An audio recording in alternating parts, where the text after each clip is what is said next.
కృష్ణా నది ప్రాజెక్టులను బీఆర్ఎస్ ప్రభుత్వం పూర్తిగా అన్యాయం చేసిందని ఆరోపించారు మంత్రి ఉత్తమ్ కుమార్ రెడ్డి. కృష్ణా జలాలను ఏపీ తరలించకపోతుంటే బీఆర్ఎస్ పెద్దలు చూస్తూ కూర్చున్నారని విమర్శించారు.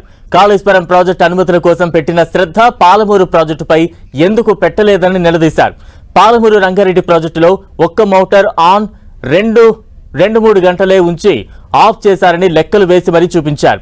శాసనసభలో సాగునీటి ప్రాజెక్టులపై జరిగిన చర్చలపై మంత్రి Uttam Kumar Reddy power point presentation ఇచ్చారు.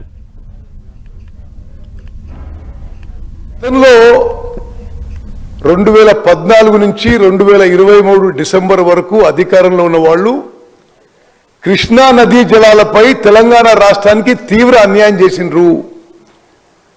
ప్రతి ఏటా కేంద్ర ప్రభుత్వం కానీ కేఆర్ఎంబి కానీ పిలిచిన మీటింగ్స్ లో తెలంగాణకి 299 టీఎంసీలు సరిపోతాయి, ఆంధ్రప్రదేశ్కి 512 టీఎంసీలు ఇవ్వండి అని లిఖితపూర్వకంగా ఇచ్చిన మరి ఘనత వారికే దక్కిందని చెప్పి మనం చేస్తున్నాం.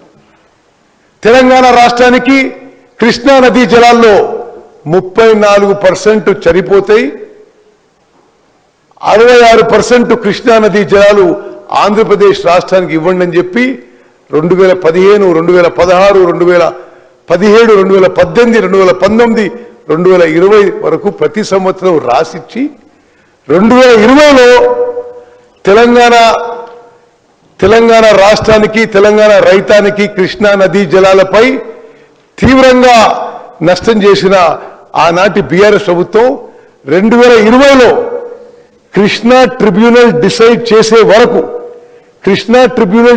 చేసే వరకు వాళ్ళకి 66% నీళ్లు ఇవ్వండి, మాకు 34% నీళ్లు సరిపోతాయని చెప్పి మరి తెలంగాణ కృష్ణా బేసిన్ రైతాంగానికి తీవ్రంగా నష్టం చేసిన విషయం కూడా నేను మనవి చేస్తాను. 90 టీఎంసీ మొత్తం ఇవ్వాలి, ఆ 45 ఏమైనా డిలే అయ్యేటట్టే ఈ 45 అయినా ఇమీడియట్గా ఇవ్వండి, ఇనిషియల్ ఫేజ్ అని చెప్పినాం. దానికి తీసుకుపోయి ఆ లెటర్ పెట్టి రోజు మాజీ ఇరిగేషన్ మంత్రి హరీష్ రావు కాంగ్రెస్ వాళ్ళు మోసం చేస్తుండ్రు, మేము 90 అనుకున్నాం, వీళ్ళు 40 అంటున్నారు.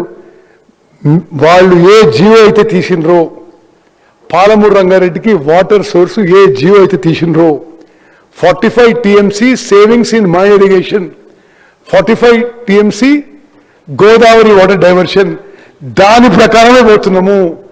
మేము కూడా అన్ని అనుమతులు సాధించి 90 టీఎంసీలతో Palamuru Rangareddy lift irrigation scheme పూర్తి స్థాయిలో ఈ టైంలో పూర్తి చేస్తామని చెప్పి మేము జిల్లా ప్రజలకి మాటిస్తున్నాం.